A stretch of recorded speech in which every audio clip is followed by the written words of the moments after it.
It is a good news that right now you have the privilege of making an instrumental payment of your school fee on the portal. That is to say, if you are privileged to pay 100% of your school fee, the portal is provisioned to take it. If you do not have the privilege and all you have for now is a part payment, there is a proportion of 60% of the payment on, of the payment on the portal right now. You can make the payment while you make the second installment maybe in second semester or something. It is just required of you to have made at least 100% commitment of school fee payment or first installment school fee payment commitment before examination will be allowed for you. Except in second semester where you'll be required, if you paid first installment, you'll be required in second semester that you must have paid the second installment as well. But in the case of the full payment, the instrumental payment, that is that first or second installment, situations may happen, circumstances may happen, you may still not be able to make your payment. That's actually the reason that I want to look at how you can generate a remitter number, which is RRR, keeping the number, and after keeping the number, you will use the number afterwards to make the payment, even if the payment closed. Mind my word, if you used on the portal, there is a provision for generation of remitter RRR. You can use the RRR that you have generated to make the payments after the closure of the school fee period. But it comes with limitations. Number one limitation is that you will not be able to register your courses, right? You wouldn't be able to register your courses. So you might have to seek an approval to help you register the course manually using the Adam token.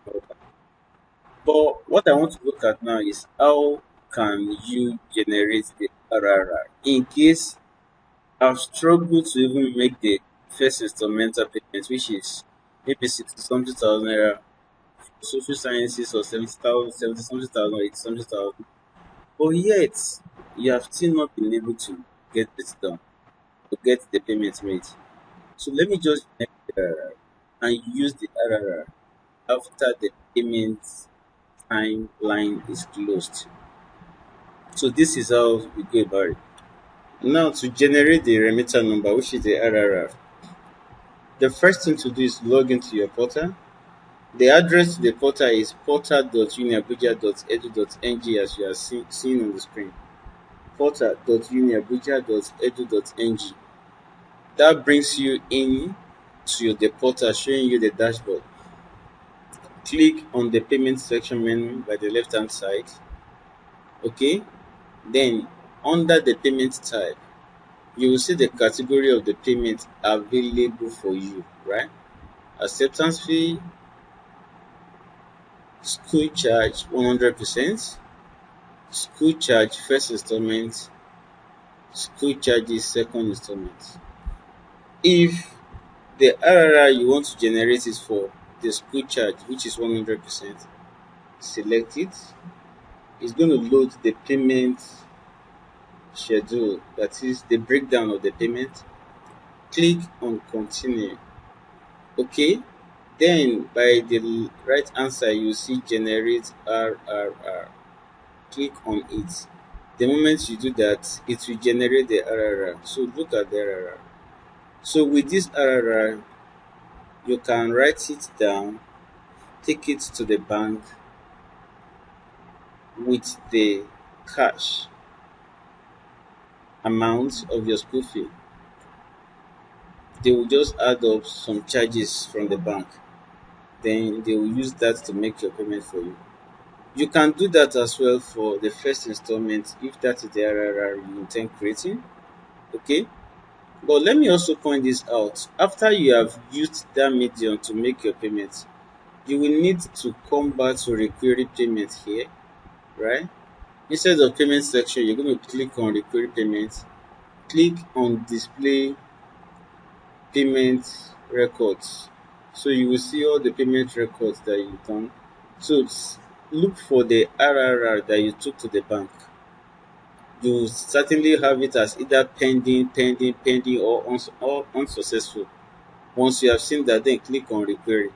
Mind you, if you are using a mobile phone, you might have it quite tough, kind of, because it might not display this boldly and this plainly for you. Click on the requery payment right in the front or correspondingly to the RRR that you took to the bank. Once you do that, it will show you something like your payment record have been updated like this. The payment problem has been corrected. Then you will see the payment receipt on your portal. The moment you see that,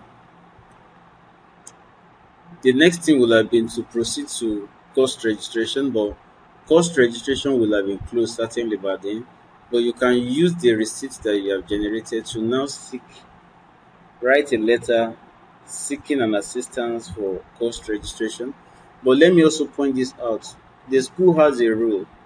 The moment results upload commences on the portal, if you like generate the RRR yesterday, the moment one result is uploaded on the portal for any student at that level or at that session, no course will be registered again.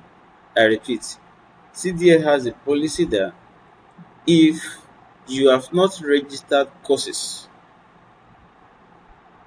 and upload of results commences, no course will be registered for you, which basically implies that all this window of generating RRR, then using it to use to make school fee payment, then seeking the school to make the payment for you, all those windows, they are only open between the moment of your creation of the RRR and the last day. You know, we usually announce to you when results will come uploaded on the portal. That by next week, results will be uploaded on the portal. By next week, we always announce that. So you must take cognizance of that. The moment you hear that result is getting uploaded to the portal next week, all course registration will close a day before that. Because the moment lecturers commence upload of results, nobody will help you to register course. Course registration request will be certainly bluntly turned down. Okay? Now, this is just to give you privileges of generating your RR in a situation where you do not have the money either for the full payment or the part payment. Thank you very much. Kindly subscribe, like, and share.